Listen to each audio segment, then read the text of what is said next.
In the mid-9th century, the Abbasid Caliphate stood as the intellectual and political center of the Islamic world. Baghdad was its heart, a city of scholars, merchants, and soldiers. Amid its grandeur rose Caliph Al-Mu'tazim, the eighth ruler of the Abbasid line, whose ambition reshaped both empire and justice.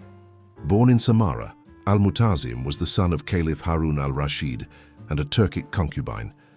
Unlike his brothers, who pursued art and philosophy, he was drawn to the military. His early years were spent studying logistics, swordsmanship, and governance under the tutelage of seasoned commanders. His rise through the ranks was marked by efficiency and discipline, traits that earned him recognition among his father's advisors.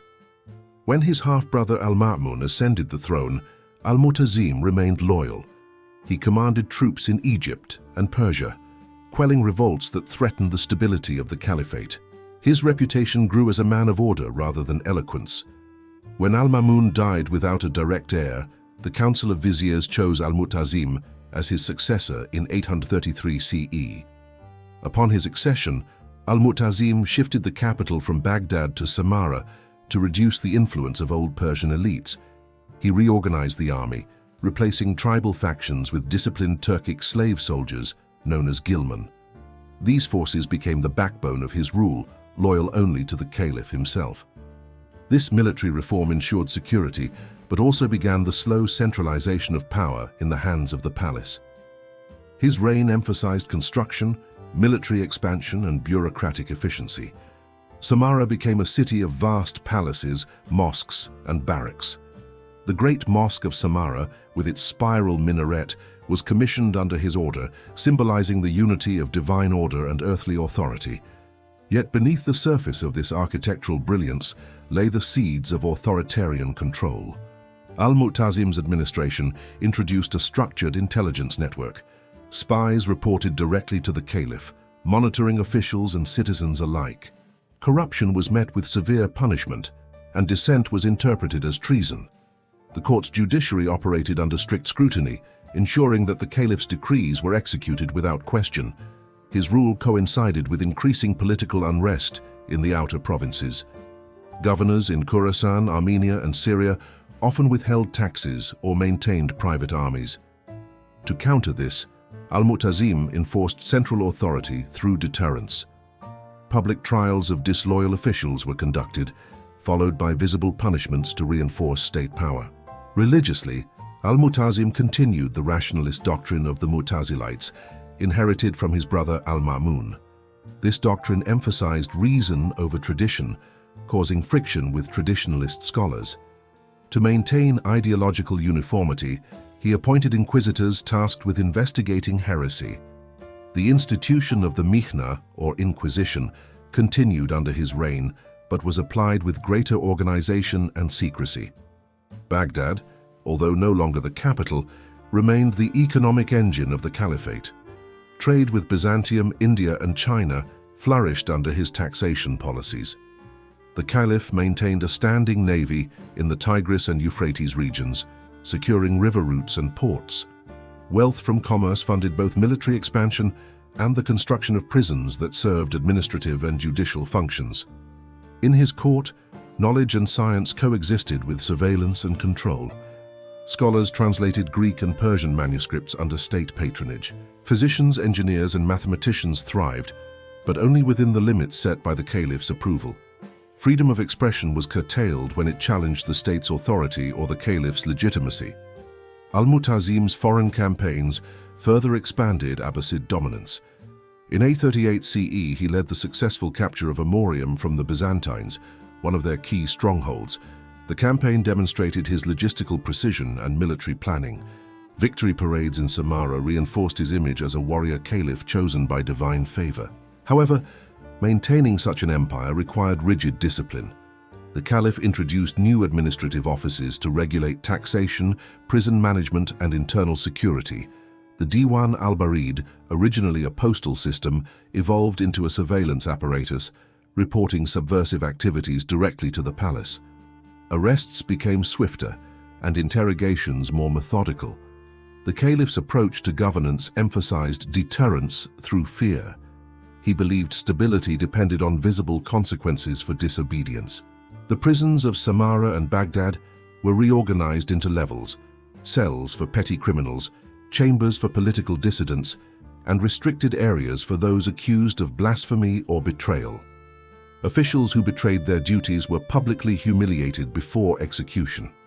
The treasury recorded each punishment, noting the crime, sentence, and final outcome as a matter of state record. This system institutionalized cruelty as a bureaucratic instrument rather than an emotional reaction. While other rulers sought legitimacy through public benevolence, Al-Mutazim derived his authority through discipline. His court chroniclers described him as a man of measured speech and absolute certainty. He neither displayed rage nor compassion in public. Orders were issued in writing, sealed, and delivered without personal confrontation. He surrounded himself with advisors selected for obedience rather than creativity. His vizier, Ibn al-Zayyat, was known for his administrative precision and his innovations in penal enforcement. Together they created a judicial order that merged punishment with political message. Every execution, every imprisonment, and every exile carried symbolic meaning meant to preserve the caliphate's hierarchy. Under his administration, the prisons of Baghdad expanded underground. These facilities were designed not only for confinement, but also for psychological control. Prisoners were categorized, interrogated, and studied. The state viewed punishment as both retribution and deterrent. Al-Mutazim's leadership style reflected the duality of the Abbasid era: intellectual progress coupled with rigid authority. His reign saw an increase in architectural innovation, but also the quiet expansion of secret tribunals. These tribunals operated without witnesses, their verdicts sealed within palace archives. To the public, the Caliph was the embodiment of justice. His decrees were recited in mosques, his victories commemorated in poetry. Few questioned the growing secrecy of the judiciary. Fewer still understood what happened inside the underground halls of the state prisons that dotted the Tigris. By the end of his first decade in power, the Caliphate had achieved stability. Trade routes were secured, rebellions suppressed, and the treasury restored. Yet, within the confines of the palace, a new philosophy of punishment was forming, one that combined theological symbolism with material suffering. The Caliph's ministers began experimenting with new methods of interrogation and deterrence, designed to ensure complete submission.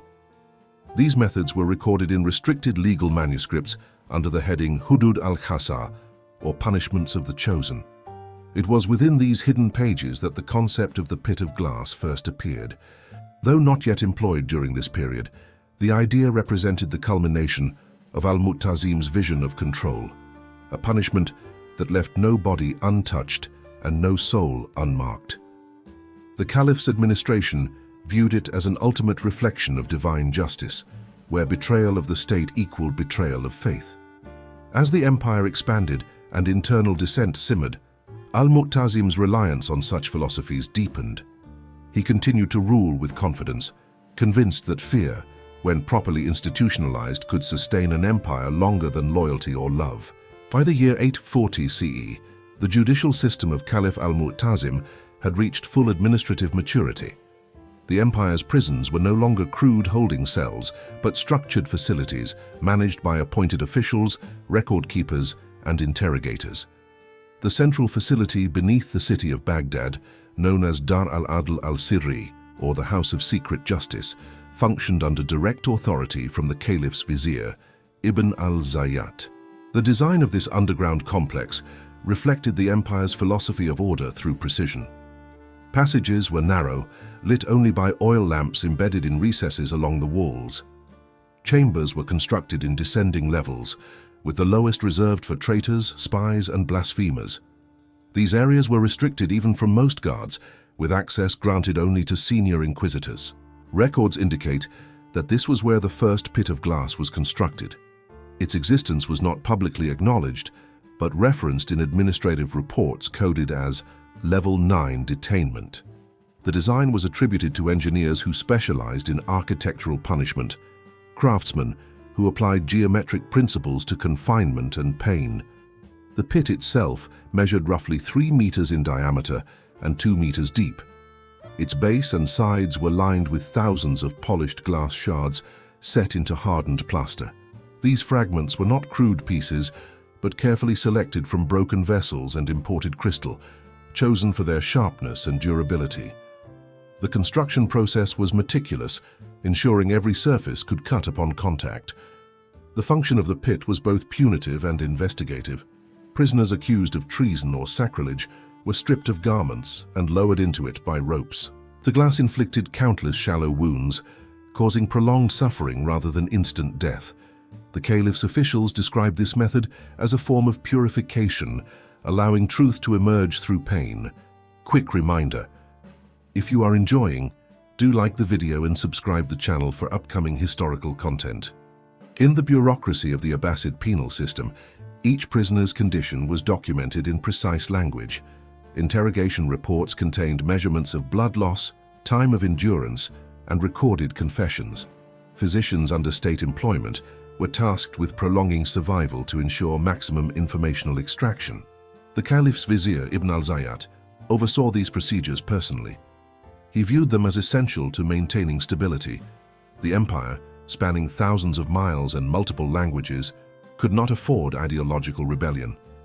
The pit of glass became a deterrent known only to select administrators and military officers who had witnessed its results. Among those detained were accused conspirators from provincial uprisings, including former officials suspected of leaking military strategies to the Byzantines. Their trials were conducted privately.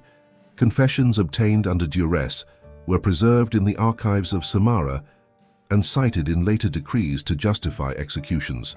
Religious justification for such punishments was derived from interpretations of hisba, the duty to enforce moral and public order.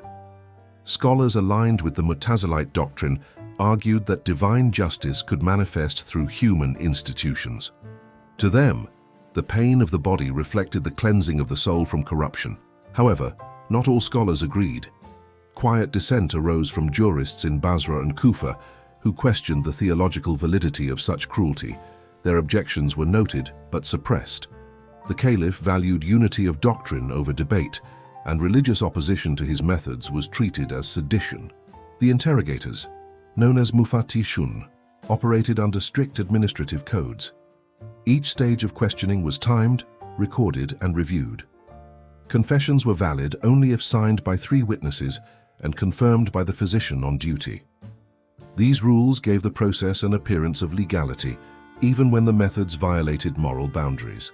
Medical treatment in these prisons served dual purposes: preservation of life and prolongation of interrogation.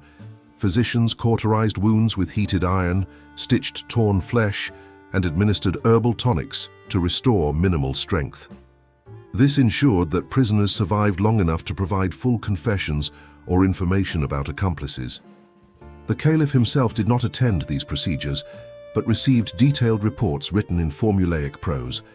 The documents emphasized order, control, and obedience to divine authority. For Al-Mutazim, torture was not an act of vengeance, but an extension of governance. Pain, quantified and administered within bureaucratic limits, became a political instrument. The pit of glass reflected this philosophy. Unlike executions or mutilations, it left the body largely intact for display. Prisoners were occasionally removed and presented before officials as living evidence of the state's reach. Their conditions served as a warning without requiring public spectacle. Over time, the existence of these pits spread through whispers among soldiers and traders. The stories were not exaggerated but rarely detailed, since no witness beyond the authorized personnel had access to them. Fear, however, was sufficient to deter rebellion. Governors in distant provinces renewed their allegiance promptly after hearing of those who disappeared beneath Baghdad. Ibn al-Zayyat maintained a registry of all who entered the lower chambers. The registry, preserved in fragments by later historians, listed approximately 200 detainees between 841 and 846 CE. Each entry recorded the name, charge, confession status, and duration of survival. No entry listed an official release. The empire's scholars of administration later cited this system as an example of procedural control. Every act of punishment was accounted for. Every execution was documented in triplicate. Efficiency replaced emotion, and cruelty became an organized component of statecraft. The use of glass as a medium of punishment also reflected the Abbasid fascination with materials science. Glass production in Baghdad had reached high sophistication, and its transparency symbolized purity. The state reinterpreted this symbolism into judicial form. The transparent substance became an instrument of hidden judgment. This merging of science, theology, and governance characterized Al-Mutazim's reign. He valued measurable precision in every discipline. Torture, under his administration, became an applied science with procedures, measurements, and justifications rooted in intellectual reasoning. Officials trained in this system advanced through ranks by demonstrating efficiency in extracting confessions. Failure to produce results often led to reassignment or punishment, reinforcing a cycle of obedience within the bureaucracy itself. The interrogators became both agents and victims of institutionalized fear. By the late years of Al-Mutazim's rule, the pit of glass had become synonymous within the court for absolute judgment. It was referenced in administrative correspondence not by name, but by the symbol of an inverted dome. The symbol appeared in coded seals on secret orders sent to governors handling high treason cases. Although the Caliph maintained outward stability, the continued reliance on such instruments revealed the growing paranoia of the regime. Internal security reports spoke of plots within the army and among religious circles. The Caliph's faith in human loyalty diminished as his trust in systems of punishment increased. The bureaucratic precision that once built his empire began turning inward, consuming its own servants. Officials feared the accusations of disloyalty as much as rebels feared the prisons. Within this climate, the pit of glass ceased to be merely a punishment. It became a symbol of the empire's internal decay. Yet despite the hidden cost, Al-Mutazim's authority remained unchallenged during his lifetime. The empire functioned, the treasury prospered, and the roads remained safe. The machinery of fear operated smoothly, sustained by documentation, secrecy, and the silent compliance of those who administered it. In the final years of his reign, the Caliph continued to expand the underground prisons, adding new levels and specialized chambers. Each was designed with mathematical precision, reflecting a vision of absolute order. The pit of glass stood at the core of this system, both literally and symbolically, a device born from logic, serving faith and sustained by obedience. By 847 CE, Caliph Al-Mu'tazim's once flourishing empire began to exhibit signs of administrative exhaustion. The mechanisms of control that had preserved authority for years were now consuming the very structure of governance. Bureaucrats operated under constant suspicion, and the fear that once ensured loyalty had evolved into silent hostility. The pit of glass, originally a hidden instrument of justice, had multiplied. Similar pits appeared in Samarra, Wasit, and Basra, constructed by provincial governors seeking to demonstrate devotion to the Caliph. Their use, however, grew increasingly indiscriminate. Accusations of treason, heresy, or inefficiency became sufficient grounds for confinement. Records from the period show that entire families of accused officials vanished from administrative roles without formal sentencing. The Caliph's vizier Ibn al-Zayyat, who once supervised the system with precision, eventually fell victim to it himself. Court rivals accused him of embezzlement and heretical interpretations of law. Al-Mutazim, unwilling to appear lenient, ordered his arrest. The vizier was confined within one of the very devices he had commissioned. Contemporary accounts note that he died within days, not from the glass cuts themselves, but from infection and dehydration. His death marked the collapse of administrative restraint within the system he had perfected. Following the vizier's execution, the bureaucracy fragmented. Officials began altering records, concealing financial data, and forging confessions to protect themselves. The once orderly system of state torture became chaotic, sustained by self-preservation rather than obedience. The meticulous documentation that had once characterized Al-Mutazim's governance disappeared.